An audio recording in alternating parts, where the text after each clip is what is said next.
itulah memberi kita akan lebih bersungguh-sungguh untuk mereka bagi yang dewasa untuk mendapat booster dose, mungkin boleh mendapat perlindungan daripada dos ketiga. Setakat ini, hanya 10.83% populasi rakyat Malaysia telah mengambil dos penggalak. Susulan isu kenaikan harga bekalan baja dan racun, Kementerian Pertanian dan Industri Makanan telah mengemukakan cadangan kepada Kementerian Kewangan agar kerajaan menawarkan insentif tambahan kepada petani yang terjejas.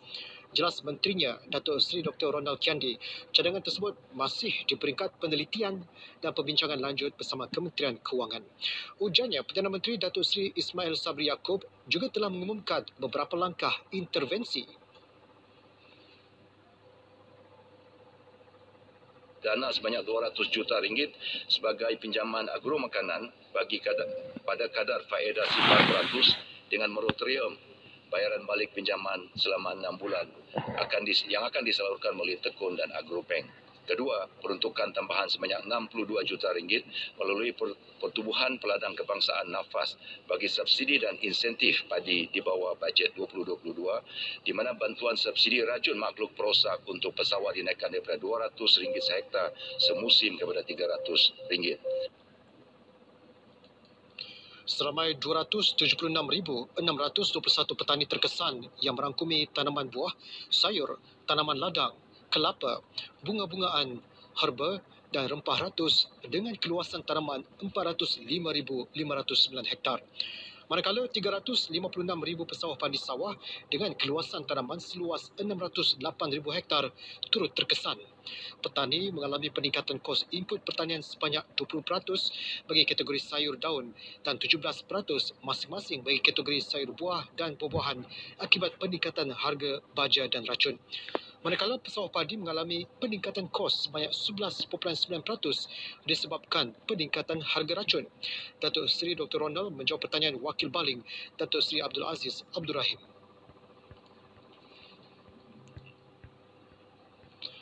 Petani digalak mengamalkan kaedah alternatif bagi mengurangkan penggunaan baja sintetik dan racun serta beralih kepada baja organik untuk tempoh jangka sederhana dan panjang. Untuk itu, Kementerian Pertanian dan Industri Makanan menjalankan aktiviti mendidik para petani terus meningkatkan penerimaan dan penggunaan kaedah alternatif ini. Harga racun serangga umpamanya dulu RM66, sekarang dijual pada harga RM197.50, kenaikan 199%. Racun kulat naik 20.7%, racun siput naik hampir 20%. Begitu juga baja sebetian, Yara Blue umpamanya naik 19.4%, Agro Bridge naik 19.1%, NPK Blue naik 14.5%. Memang benar kenaikan yang ketara dan real yang berlaku disebabkan oleh harga pasaran dunia yang di luar kawalan MAFI, Tuan Tan Sri Yang di-Pertua. Dan ini memberi kesan secara langsung kepada kos pengeluaran yang ditanggung oleh para petani di negara kita.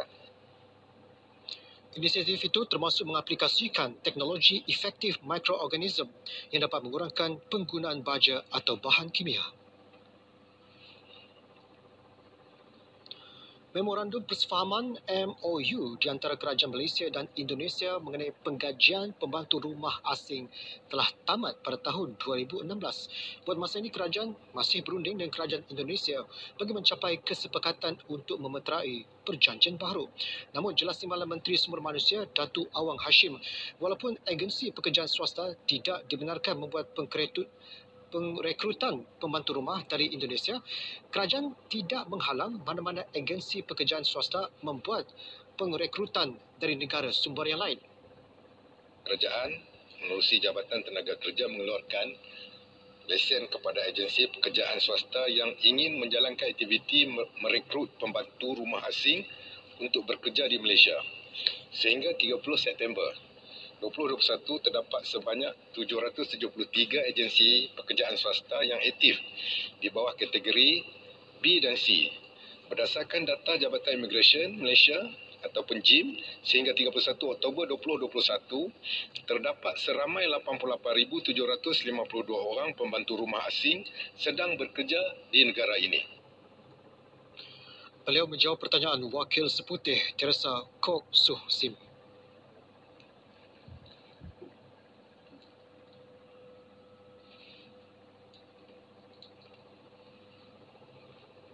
Baik, sekian laporan sidang Parlimen. Keluarga Malaysia, terus amalkan kawalan kendiri dan patuhi SOP yang sahih di berita RTM. Saya Kamal Firman Shah Kamaluddin, dengan itu Assalamualaikum dan selamat malam.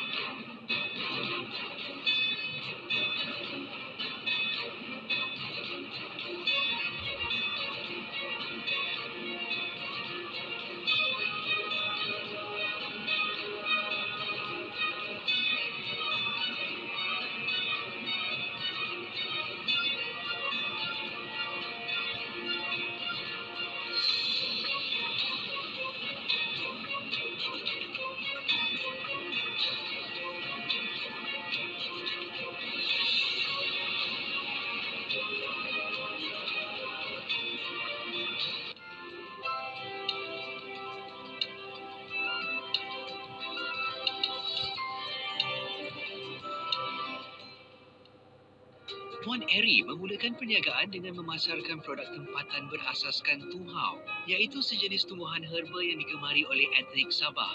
Selepas saya menyertai kelas keusahawanan, saya telah berjaya meningkatkan pendapatan dari 2 angka ke 4 angka sebulan.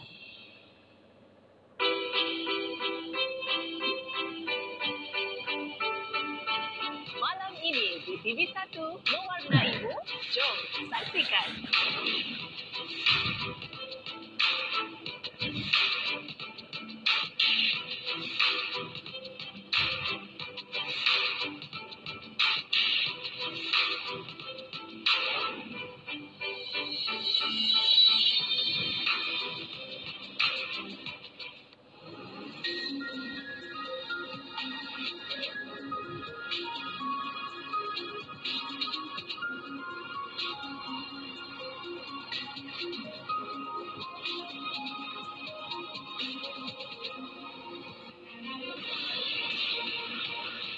Pesawat Malaysia Airlines berdepan ancaman bom.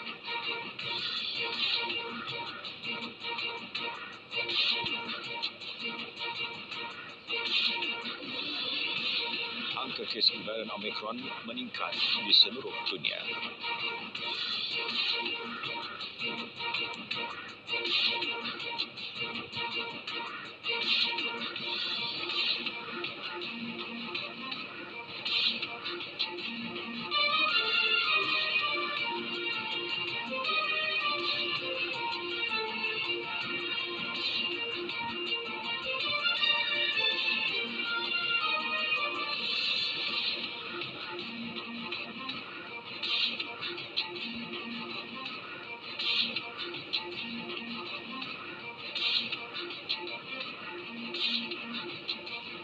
Assalamualaikum, salam sejahtera. Berita dunia bersama saya, Muhammad Shah Hussain.